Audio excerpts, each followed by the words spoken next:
Esta união profissional, esta associação, é um exemplo que devia ser propagado muitas vezes no nosso país, porque passa-se por algumas vicissitudes e depois é preciso encarar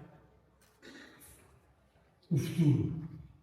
E é preciso que cada um de nós ouse dar destino. De modo que, seguindo aquilo que o Sr. Presidente da Assembleia Geral da UPOP e o Sr. Presidente da UPOP nos fizeram refletir logo no início, eu pedi a todos que se pusessem de pé e que guardássemos um minuto de silêncio para dar coragem às pessoas de Leiria e a todos os que aqui labutam para continuarem a ousar dar destino. Façam favor.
Façam favor.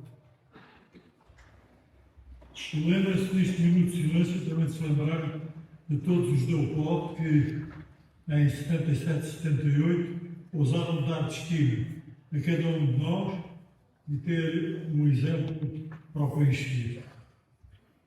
E então hoje vamos ter um congresso que é tem por tema a optometria, Centro da Interdisciplinaridade das Ciências de Visão. E agora anda-se com o botão para a esquerda ou para a direita? Para a esquerda.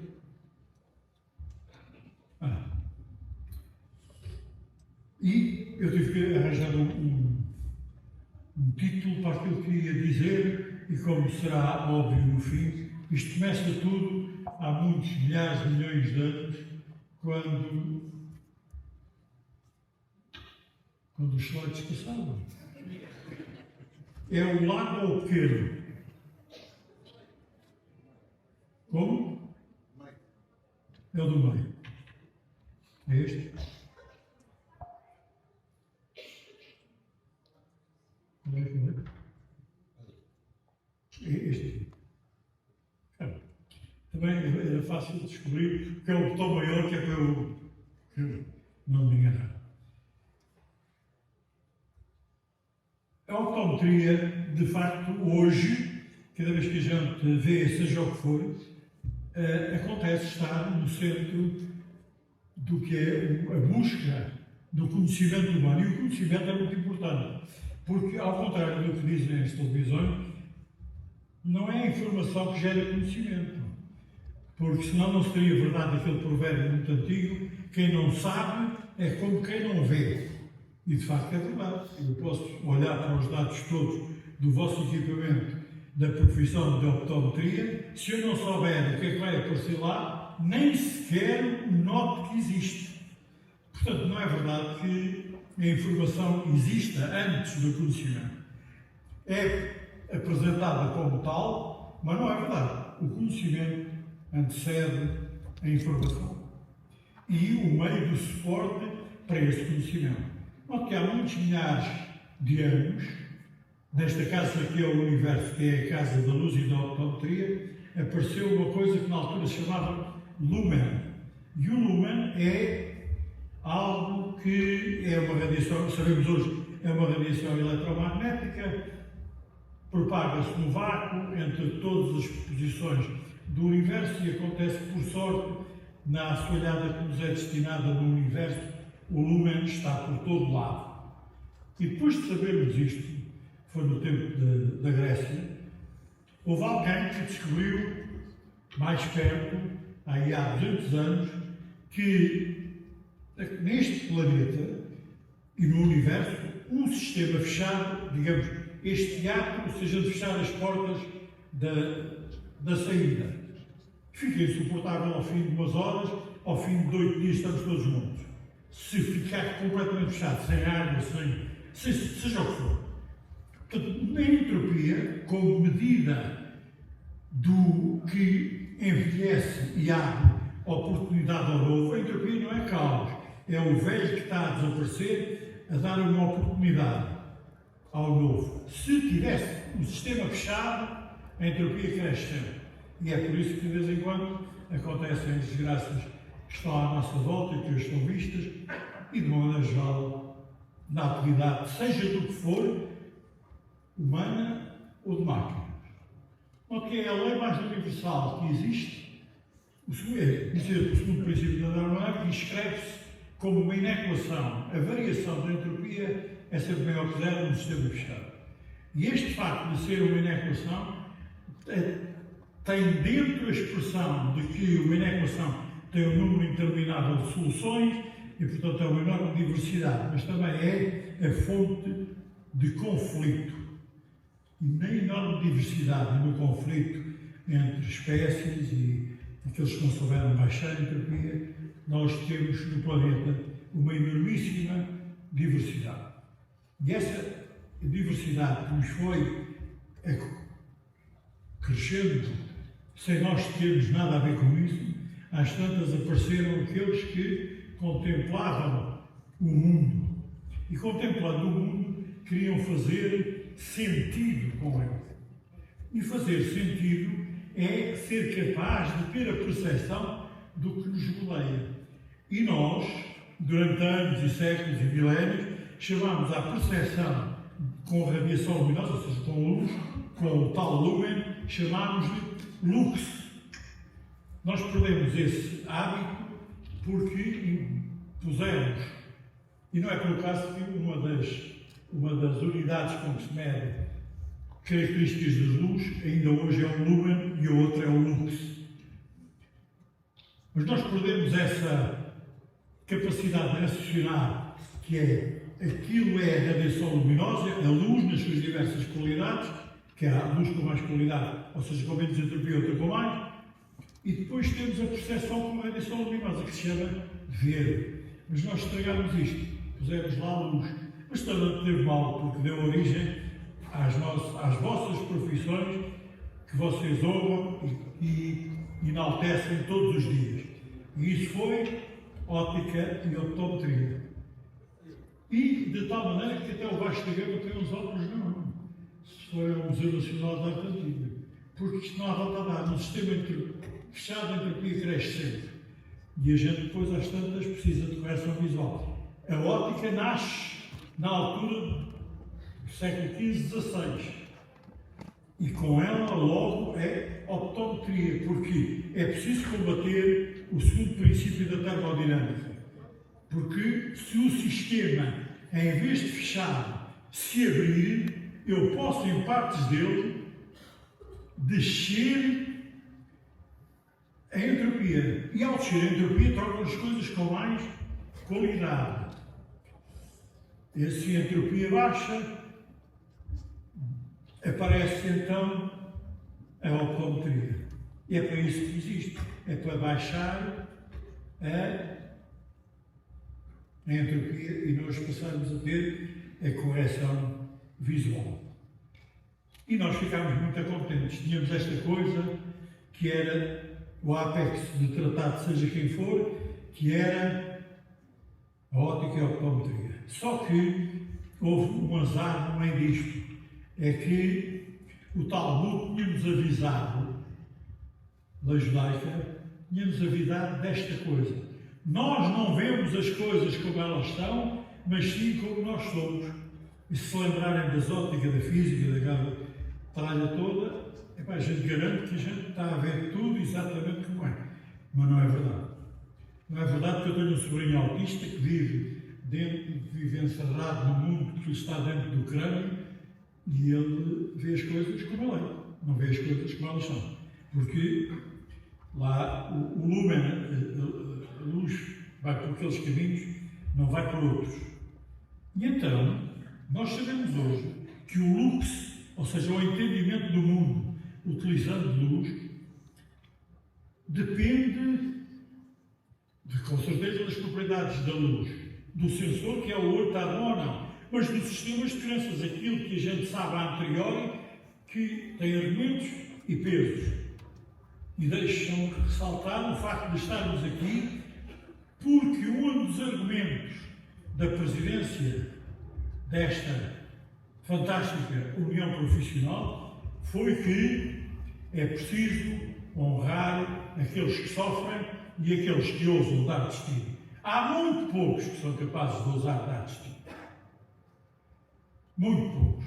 Mas vós sois daqueles que ousam dar destino. E por isso reconheceram-se em todo o povo aqui de Leiria e destas zonas todas, São Pedro Alto, Maria Grande, que estão a ser capazes de ousar dar destino.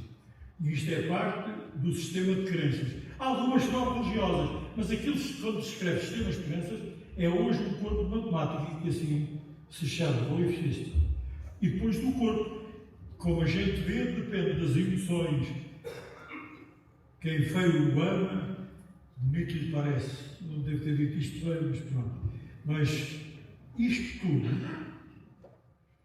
é depois avaliado e constantemente pelo sistema nervoso central, a que nós chamamos cérebro, tem a espinal medula, é uma tralha que nunca mais acaba, a gente pouco percebe o que é que se lá está a passar, mas ele avalia tudo. E então temos na construção do mundo que anda à nossa volta, que é o centro da profissão do optometrista, é baixar a entropia. Começámos por tratar só de problemas físicos da visão, mas hoje nós sabemos que depende, aquilo que vemos, depende de muitos fatores. E esses fatores começam por ser fatores que muitas vezes tratam fora de nós. Isto é um diamante a ser cortado com um laser. Esta é uma máquina e, no entanto, isto é tudo avaliado pelo sistema central. E o sistema central tem sensores muito adaptados. Mas às vezes o sistema nervoso central também são máquinas. No outro dia fui fazer uma daquelas coisas que são as fotografias íntimas que há por dentro. E a máquina sabia tudo. Tudo. Porque tinha sensores, tinha um sistema de crenças e tinha uma luz, que é a radiação que ela estava a meter através de mim. Tudo isto. Portanto, isto já não é só a paragem de humanos. Portanto, não é só os humanos que somos capazes de aprender. As máquinas também são capazes de aprender.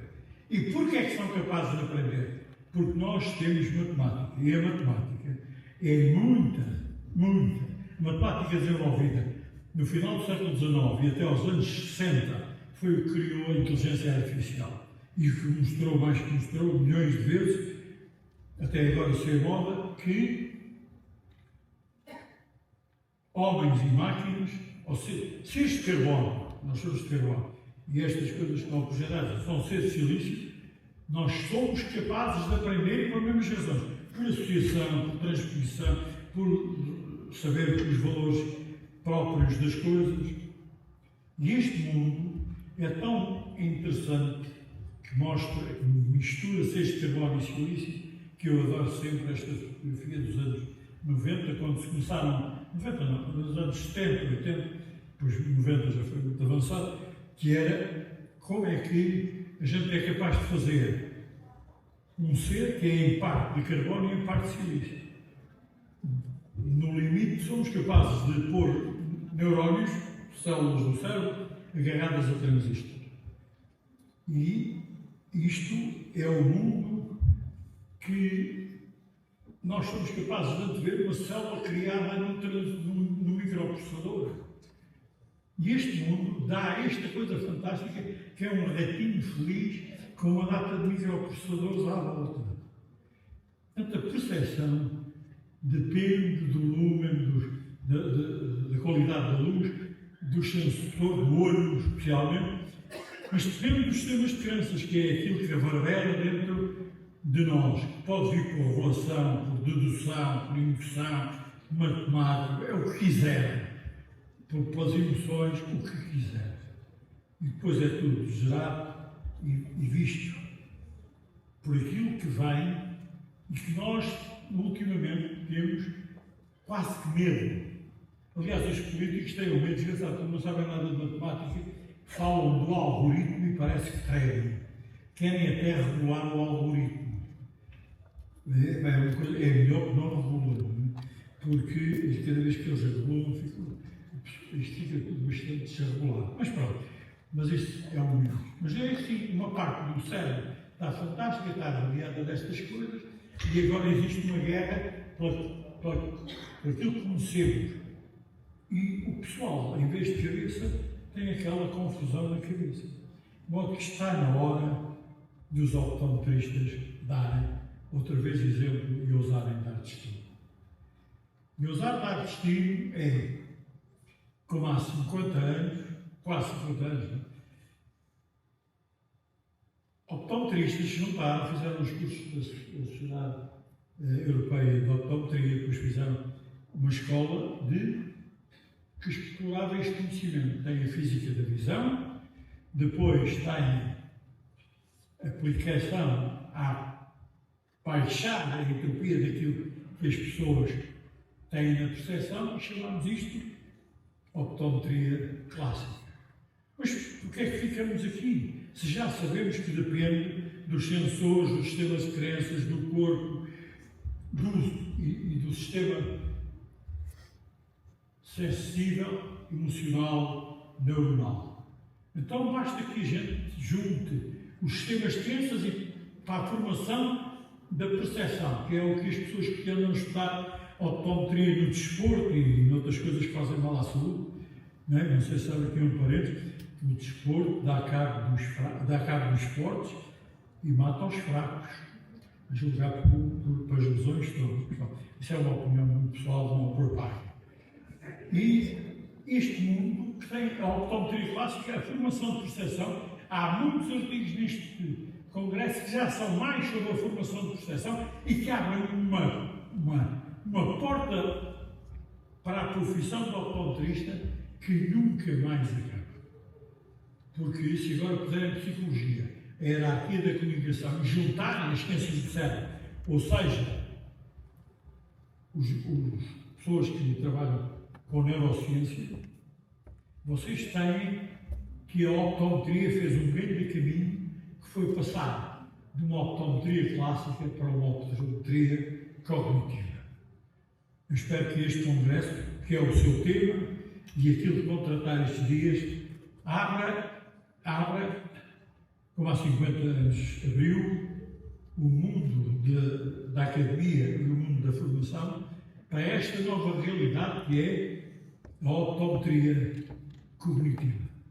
E quando se está na optometria cognitiva, essa é a verdadeira casa da luz, no sentido que está lá a radiação eletromagnética, com as suas diferentes qualidades, e a percepção, aquilo que a gente vê e aquilo que a gente entende.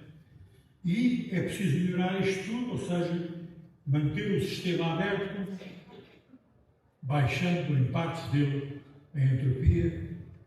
E então, nós chegamos, e vamos chegar neste congresso, a abrir as portas, estamos todos os participantes, a abrir as portas para uma coisa nova, que é a optometria cognitiva, a verdadeira casa da luz e da entropia. E nessa casa vai estar lá um mundo novo. E nesse mundo novo vai estar e vão estar aquilo que quiserem criar, aquilo que quiserem entender. São fronteiras inexploráveis. Começam neste congresso com o seu tema de a optometria, Centro da Interdisciplinaridade das Ciências de Visão, vai começar essa trajetória e vão, no fim, ouvir a voz de pianíssimo, soberba, fabulosa, sublime, de Montserrat Caballé, nos vossos ouvidos e na vossa alma, cantar no mundo que estamos a criar. Seres humanos de carbono, seres de silício e aqueles que não são em parte de carbono e silício, vamos ouvir nestes pianíssimos, para além de si, na escala da música, vamos ouvir uma realidade nova e construí-la. E ouvir Like a Dream. E é isto que é o som da óptica, da optometria clássica para a nova optometria cognitiva. E neste mundo, que é um mundo em parte imaginado, em parte realizado, em parte feito por seres humanos, em parte por máquinas que entendem e sabem e foram ensinadas matemática, e por isso é que as máquinas podem aprender por elas, é que a matemática, desde que saiba a tabulada, já começa a fazer matemática. Não precisa aprender todas as coisas. E neste momento, nesta ótica optometria casa da luz e da entropia, às tantas vão descer para um mundo dourado. E nesse mundo dourado está a vossa força de vontade e o vosso gênio de dar e ousar dar destino a todos. E nesse momento, regressamos todos a casa que é a casa da luz e da optometria. Bem,